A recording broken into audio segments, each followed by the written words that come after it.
Hello, ma'am. Hello, everyone. I am Andrea Marmiharas. So I have three topics to report, and I will be expound these for you to understand. So learner-centered instructional strategies. I have three topics, which is the role play, simulation, laboratory. I will be discuss the following: definition, example implication in classroom, and picture if available. So the first one is the role play. So what is role play?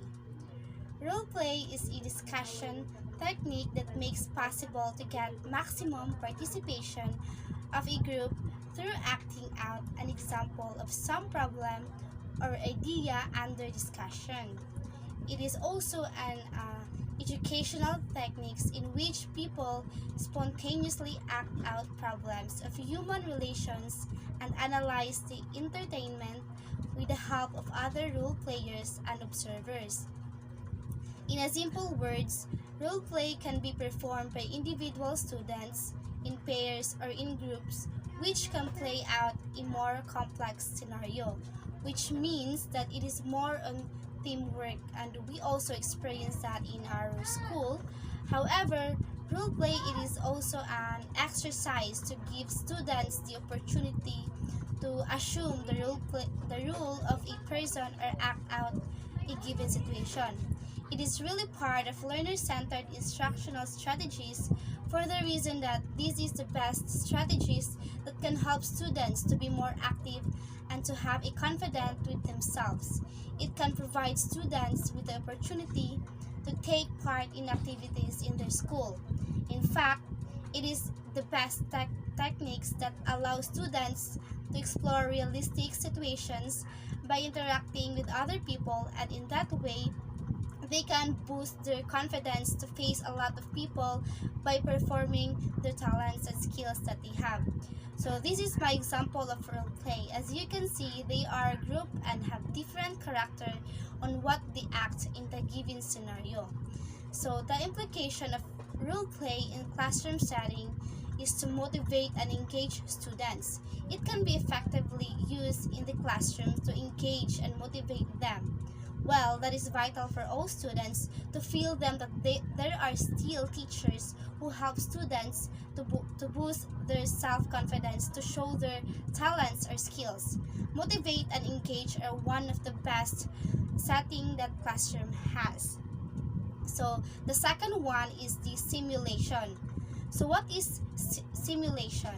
Simulation is a technique which enables learners to obtain skills, competences, knowledge, or behaviors by becoming involved in situations that are similar to those in real life. In simulation, there are the most common techniques, and these are the role playing, case study, critical incident, and basket activities. In simple words, simulation and learner-centered instructional strategies allow students to practice critical work skills in a controlled environment. And those techniques that simulation have are the best example of simulation, and all of them are vital to obtain their skills, competences, knowledge, and behaviors. It is also a group of people, and we can see to those techniques that it is all a group, and it is more on thinking in what to do and what is the best thing to do to achieve those things that they wanted to. So as you can see in the picture, this is the best example of simulation. So it is also a group of people who are used their critical thinking, and also they evaluate to achieve their common goals. So the implication of classroom setting in simulation, since it is a group of people, is to promote the use of critical and evaluating thinking. It is more on thinking on what to do. Critical thinking skills are crucial for independent thinking and problem solving in both our students' professional and personal lives. Like in basketball, it is a group of people, then they will talk on what is the best thing to do to achieve their goals to win. They will also use their mind. In fact, thinking clearly and systematically can improve the way we express our ideas. That is why most of techniques are a group, like a role play in basket activities. In that group of people, the skills, competences, knowledge, and etc. are useful. They will probably use that in order to achieve their common goals. So the third one is the laboratory. So what is laboratory? Laboratory is a room often containing special equipment and materials in which students work to enhance skills, remedy deficiencies, and etc. in a particular subject as a foreign language.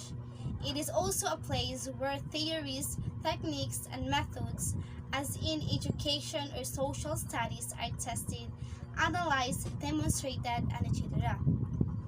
We all know that in each school there is always have a laboratory for all the students, especially to those students that they need to use that towards their subjects, so that they can perform researches, experiments, or even learn new things with the help of internet facility. It is big help to those students, and they will experience those things, and at the same time they also learn. In this approach aim to help students to document their strengths and weaknesses, improve their ability to combine theory with laboratory data, and reinforce their independent learning. So this is the example of laboratory. As you can see in the pictures, it is where some students doing their experiments, tested, analyzed, and study. So the implication of classroom settings in laboratory, they learn how to gain knowledge, and they know how to observe and learn the meaning of what happens in their doings.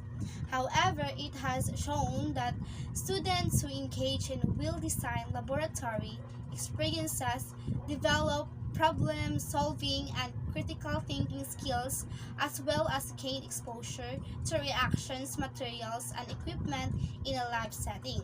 This helps students to remember the studies in a better way by conducting their own experiments.